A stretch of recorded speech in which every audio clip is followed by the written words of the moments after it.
So I had to switch phones. And I get so sick and tired of these goddamn Android phones. Well, only work when they want to work. But anyway, let me finish the story. So I told him I'm very ashamed of you anyway. Cause you sit up here, you ain't have no car. You started off with a car, and you ride on this goddamn bicycle to the corner store, and to Joe V's grocery store every day on the bicycle, embarrassing me. And you embarrass me enough that you always getting your ass whooped, coming to the house with black eyes and busted lips.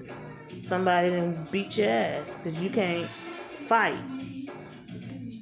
I'm like, what am I in a relationship with you for? If you can't even defend me, you can't defend yourself. And you stood there and watched that dude curse me out and you didn't say shit. So therefore, you need to get out. I'm going to find me a better man. A man who can satisfy me and a man who will defend me. Because that's not what you did. The fuck? How could you stand there and watch another dude disrespect me and curse me out? Talking about it's not your business. There's somebody that I'm fucking messing around with behind your back. Trust me, if I was fucking somebody behind your back, they wouldn't be talking to me like that. That dude has never touched me. I have never touched him. And you need to take your jealous, insecure ass out of my motherfucking face. You sit up there and think that I'm messing around with somebody like that. Like, you just stood there and you watched me get chewed out. You watched me get cussed out. And you did nothing. Nothing.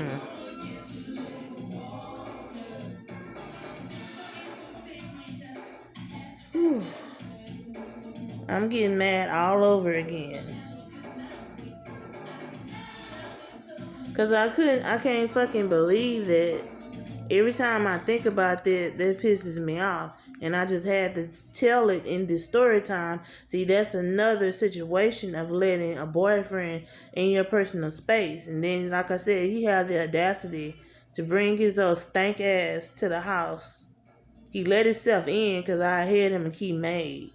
That's another situation of me letting him in my personal space. I had him a motherfucking key made. Let himself in the fucking house. As I couldn't go to the house at that moment. My daughter here showed up right when the shit was ending. After my boyfriend at the time walked off and shook his head. And then that dude walked off after he cursed me out. And when my daughter came and got off the bus, soon as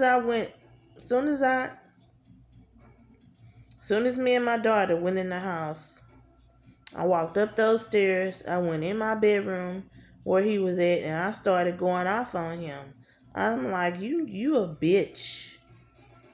You're an embarrassment. You're an embarrassment to me. And another time that he stood there and watched a man, he wasn't Hispanic, he was Chinese, and he was a Uber Eats dude. And I had ordered Popeye's chicken. And the dude was telling me that I owed him some money because he had to drive all the way from Fifth Ward, Lockwood, the areas of Houston, to bring me the goddamn food. And I told him, you wait right here. I'm about to get my boyfriend. He'll tell you something, and he's not gonna pay you shit. Tell me why my sorry ass boyfriend at the time of 5 years come outside. He act like he's scared of the Chinese dude.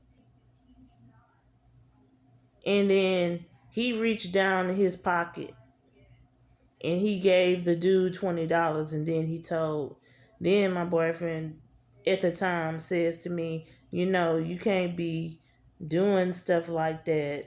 And I don't know why you spent all that money on this goddamn food.